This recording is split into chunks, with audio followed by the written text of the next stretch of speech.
ran into her about a little over a year ago.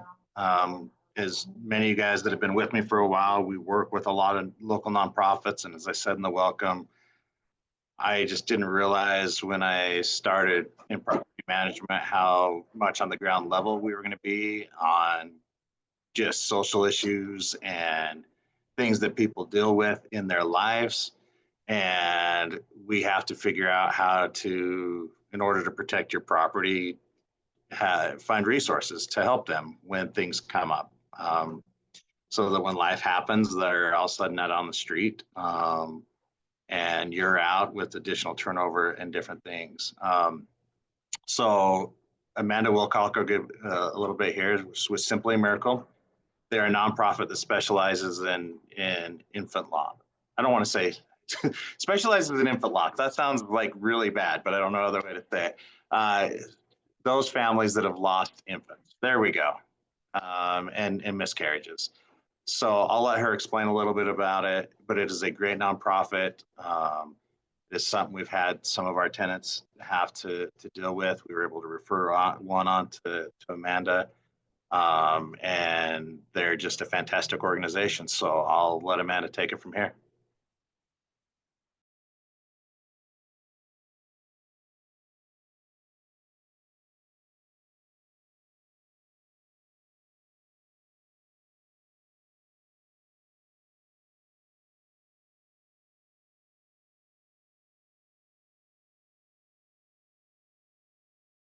There we go. Sorry.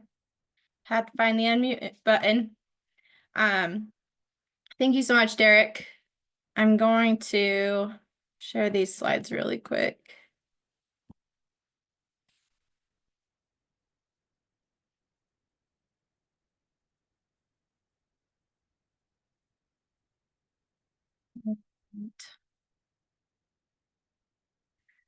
Like Derek said, my name is Amanda Wilcock, and I have lived in Southern Utah for the last 15 years. Before that, I was in Northern Utah.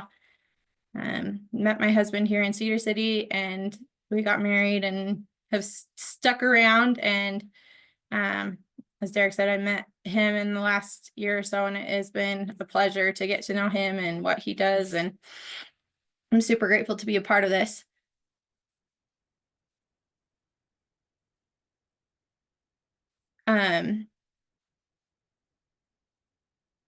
Can everyone see my slides okay? Can somebody give me a hand raise or thumbs up or something? I can see them. Okay, perfect. Okay, so I'm gonna just give a quick introduction of this presentation. I'm gonna be just talking about some of the realities and resources that are available for infant loss support, and introduce us, Simply a Miracle. We're a 501c3 organization, and like Derek said, we provide emotional and financial support to families who lose babies. I am going to share some sensitive stuff, some stories and some photos that deal with miscarriage, stillbirth, infant loss. So just a heads up, if anything's uncomfortable to you, I totally get it. But I do hope that you'll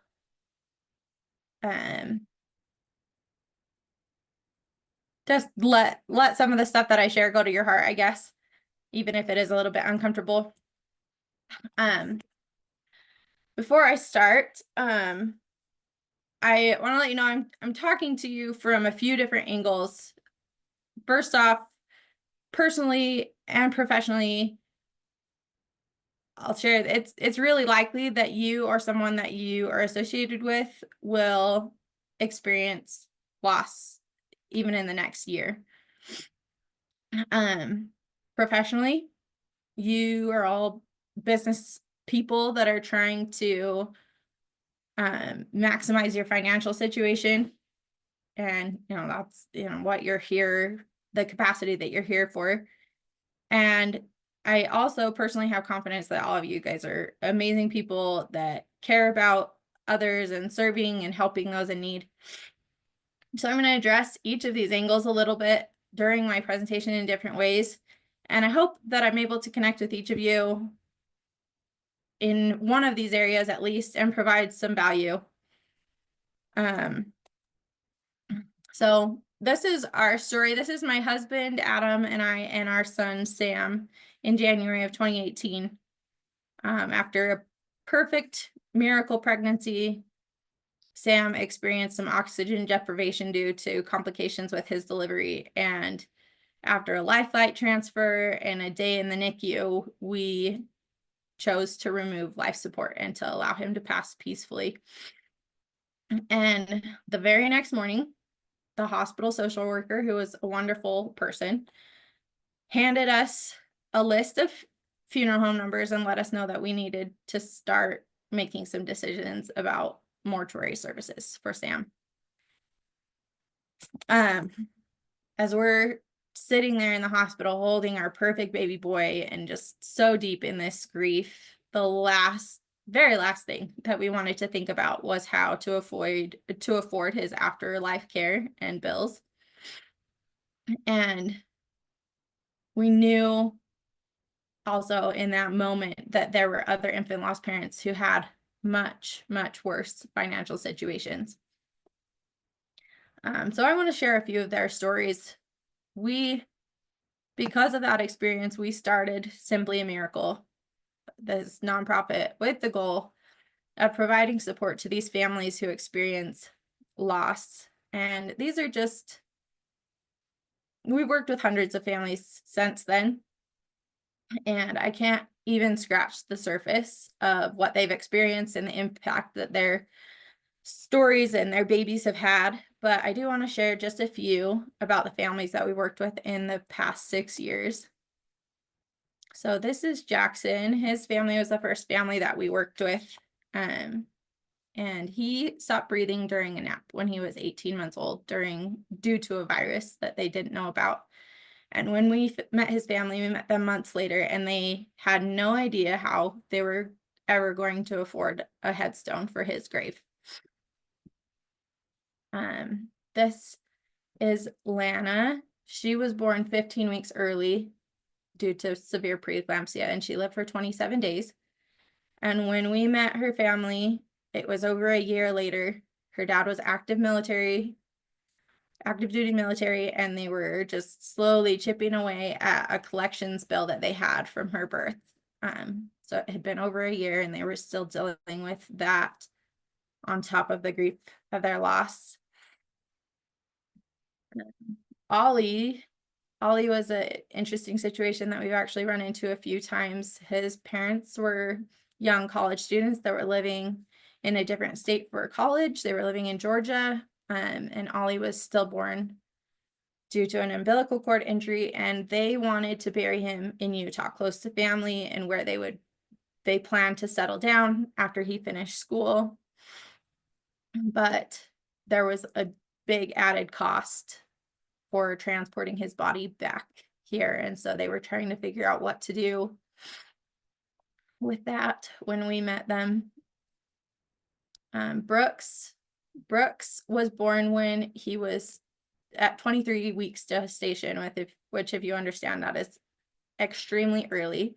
And his parents, when they knew that she would have to deliver, they searched everywhere for a hospital that would take care for him and even try to give him a shot.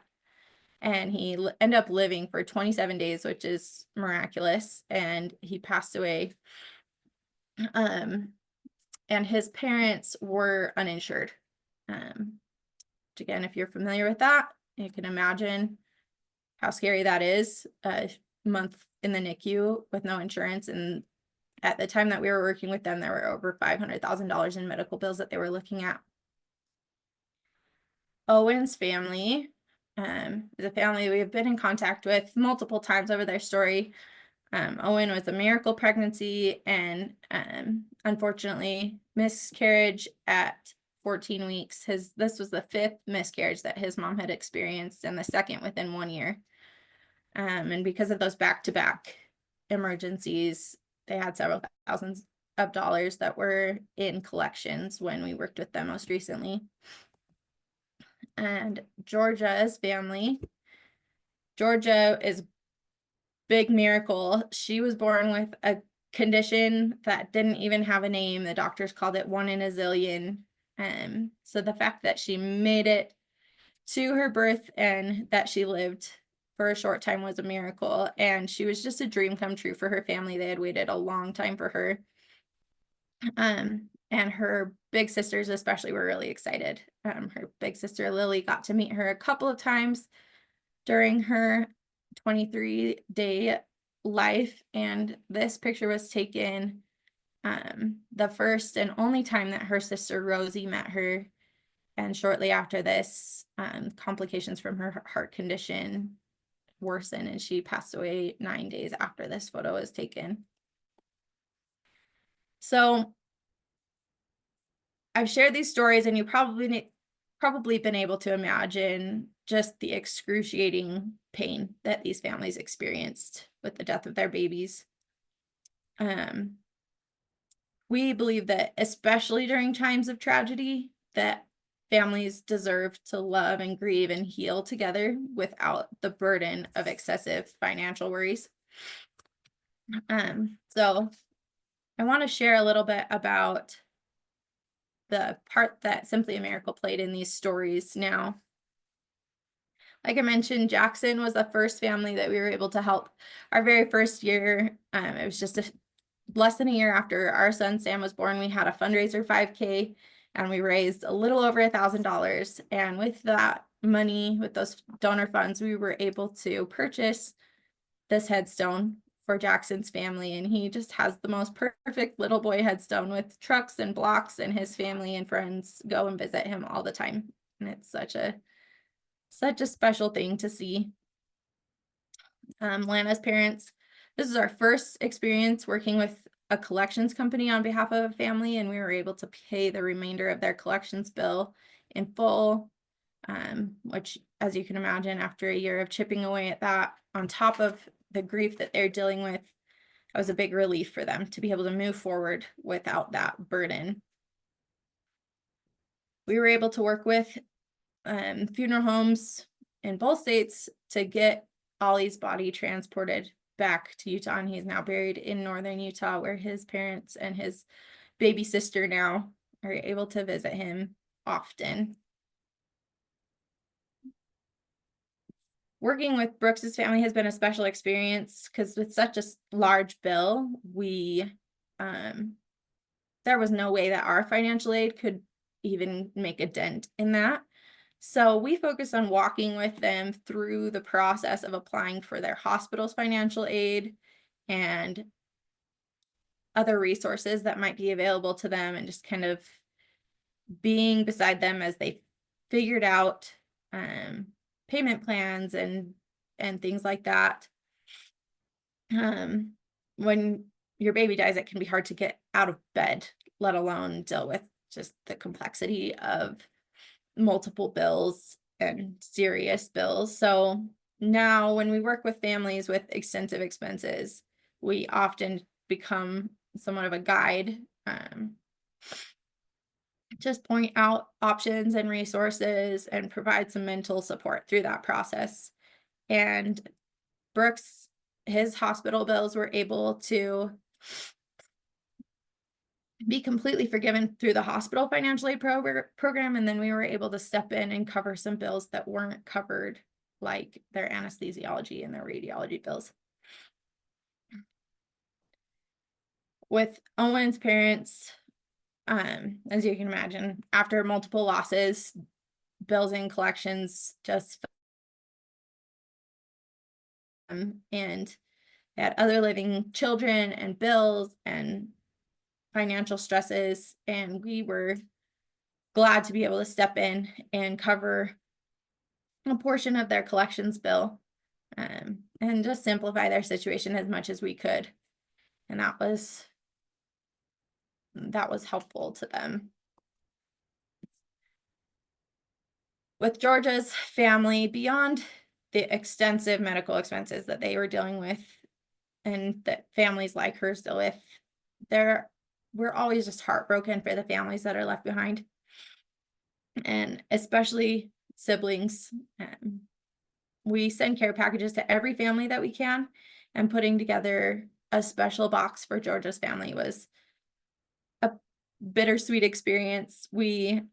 Every item that we put into a box is meant to allow family members to honor and to remember their baby in a special way and feel close to them in a way that they feel comfortable with, because everybody kind of has a different style of grieving. And it's especially important to us that we include siblings and dads in our support as much as possible. Moms rightfully get a lot of support after a loss. And we want to make sure to acknowledge and provide support for everyone in the family who's grieving as well. We love the messages that we get about siblings and dads who are excited to see something that's just for them in our care packages. So that was a special experience as well. And these are just a few of the stories that we have been blessed to be a part of and to learn about. And if we were only able to help one grieving family through our experience, that would be enough. But the issue is a lot bigger than that. I want to share some of the statistics and realities of infant loss.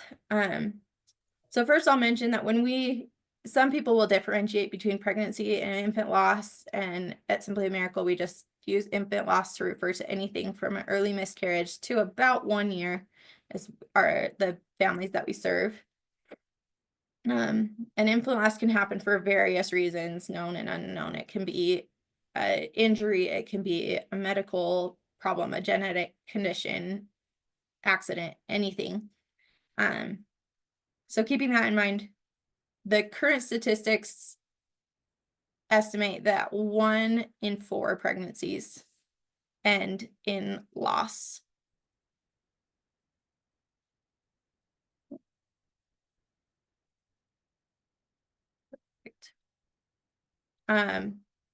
So 1 in 4 families, and 1 in 4 of the people that will experience loss.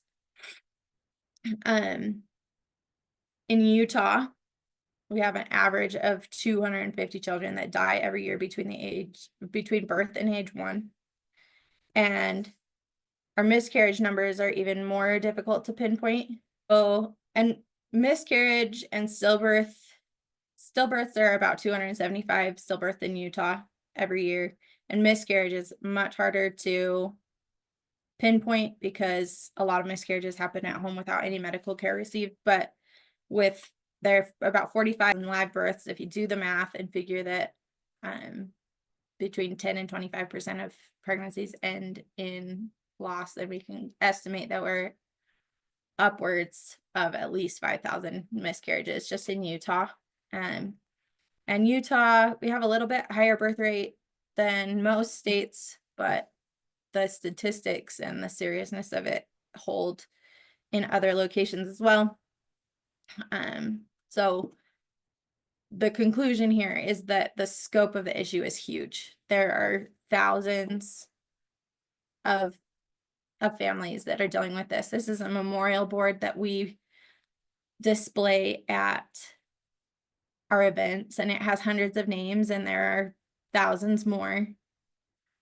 And there are so many people that are touched by this, and so many families who are missing their sweet babies that are dealing with serious and far-reaching impacts of loss. Talking about those impacts, any trauma, including infant loss, has a lot of different ways that it impacts our life. It can impact our emotional well-being, our ability to work, physical health, mental health, relationships, and finances. And these are all intertwined. And when a financial struggle happens during times of crisis, it can kind of magnify all the other problems and can eventually lead to these problems worsening to the point of other tragedies. We can see homelessness and severe mental health and physical health problems, bankruptcy, divorce, job loss, and suicide all increase with not just trauma, but when there's financial stress on top of trauma. Um, and then this individual instability spreads to from one person and one family to everyone that's associated with them. And I'm sure that you've experienced this personally and professionally when someone that you know is dealing with um a situation like this, and the problem just gets worse and worse, and it impacts your life, it impacts their workplace, their extended family, anyone. Um, so that's our focus. We aim to provide especially financial support for these families so that we can, as much as possible, take that financial piece off the table so that they can work on healing and grieving and moving forward in all the other areas of their life. Some of the ways that we help, mention some of these in the stories that I shared, but our emphasis is on financial assistance, and we are one of less than 10 organizations in the whole United States that offer financial aid specific to infant loss. Many of the infant loss support organizations are there for emotional support and counseling and guidance, which is obviously important. But as I said, when financial stress is not taken care of, it can just worsen every other problem until it's helped with and supported. So our financial aid is made through direct payments to loss-related providers. Some of these are medical providers that deal with prenatal or delivery or emergency care, emergency transports like life flight or ambulance, funeral home expenses, headstones, therapy. Those are the major areas that we work with, and we pay directly to providers on behalf of families after verifying their situations. We do provide healing and connections. We send care packages to as many as we can.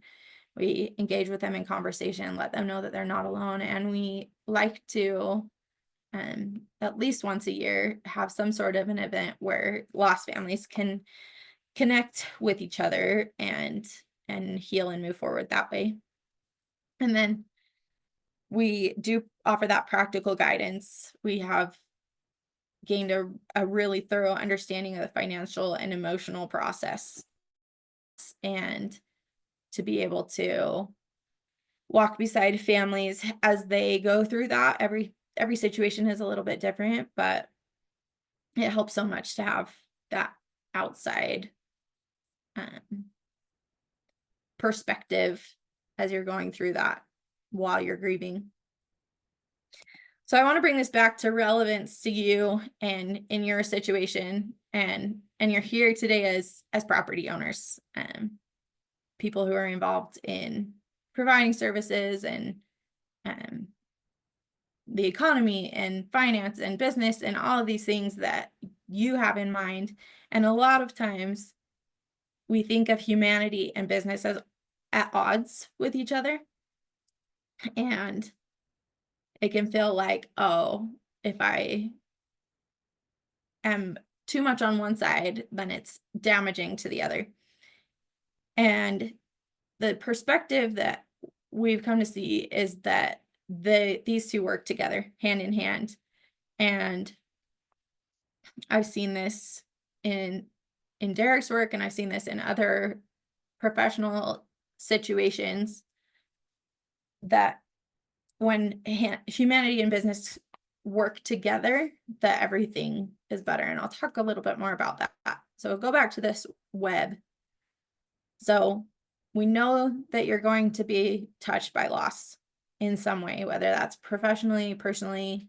Someone that you know is going to experience infant loss, most likely. And you care and you want to help. And you also want financial stability and success for all of your endeavors. And when someone you know experiences loss, I'll argue that it's in everyone's best interest for that person to receive support. And that support can prevent those problems that we talked about developing further into more tragedy that lead to more instability. And if a person receives support on the front end, then everything else can flow more smoothly and they can regain stability personally, professionally, financially. And that ripple effect is lessened for everyone. So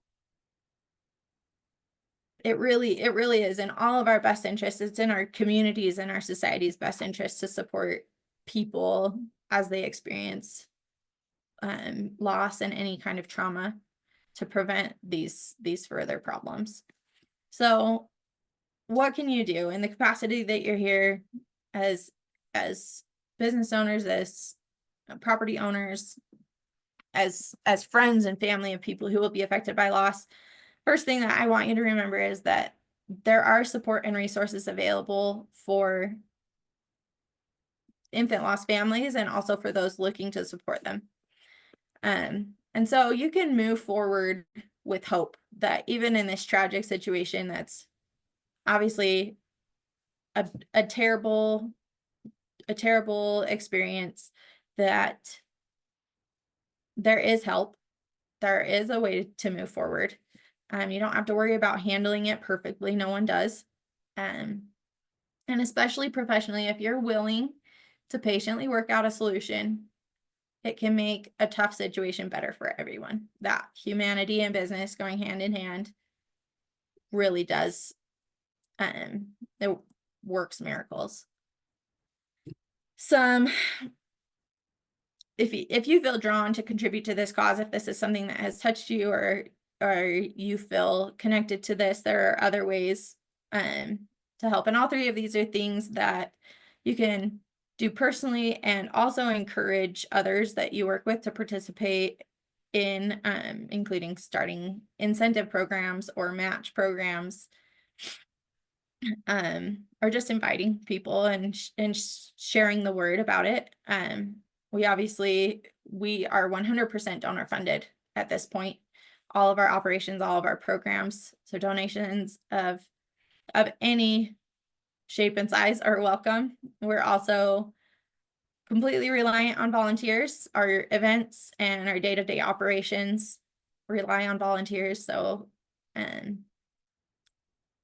assisting in that way is welcome. And we're at a neat spot. Like I mentioned, Simply a Miracle has been around for about 6 years, and we're at a tipping point where our current priority is to create the stability that will allow Simply a Miracle to continue to serve families far into the future. And this is really dependent on a strong and a dedicated board of directors. And if that is of interest to you, we can definitely chat about that.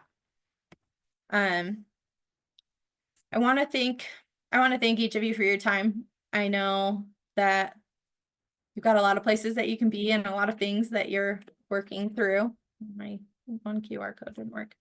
But I hope that as you've listened, that something that I've shared has connected with you, and that I sincerely hope that you or anyone that you associate with never needs our services.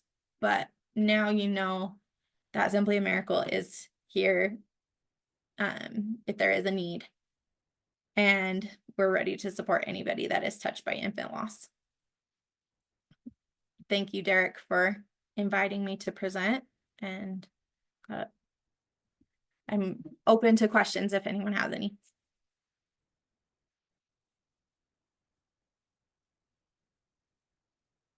What do you need most right now, Amanda?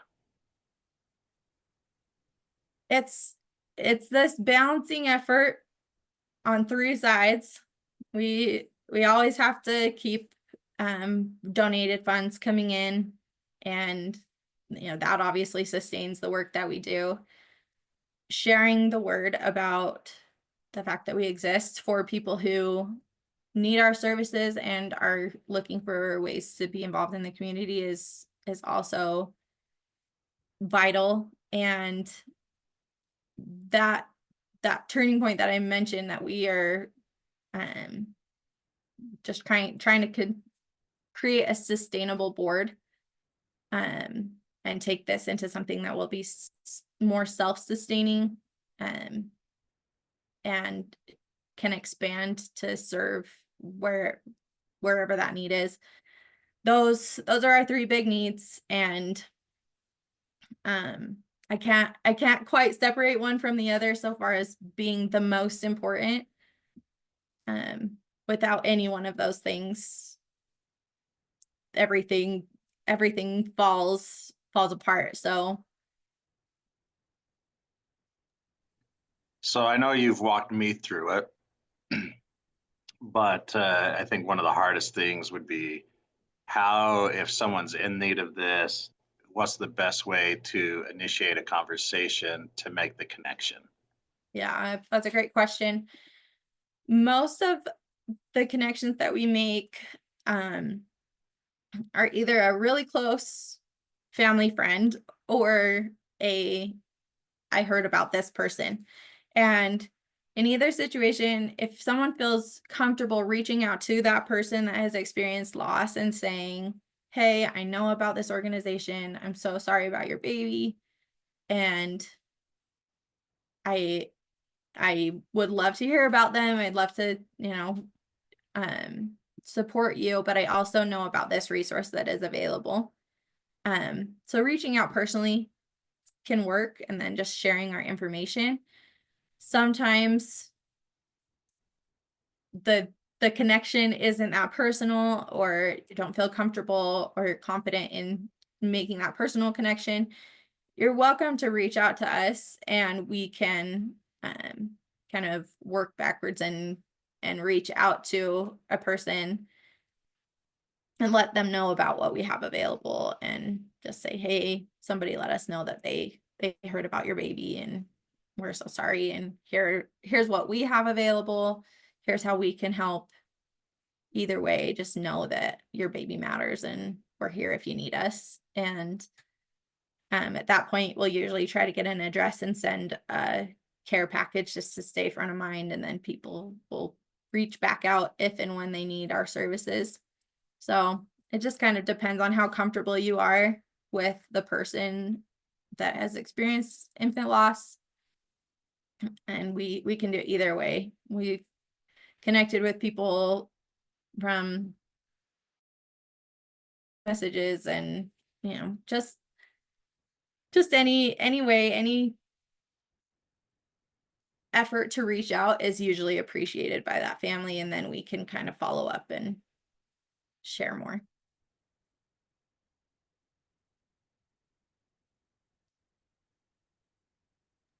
Perfect. Anything else you'd like to? Oh, so Allison has a question. Are you able to help statewide? Yes, so because we offer remote support, a lot of our families that we help are in Utah, and a lot of those are in southern Utah, but we have helped families around the country, and we're happy to do that.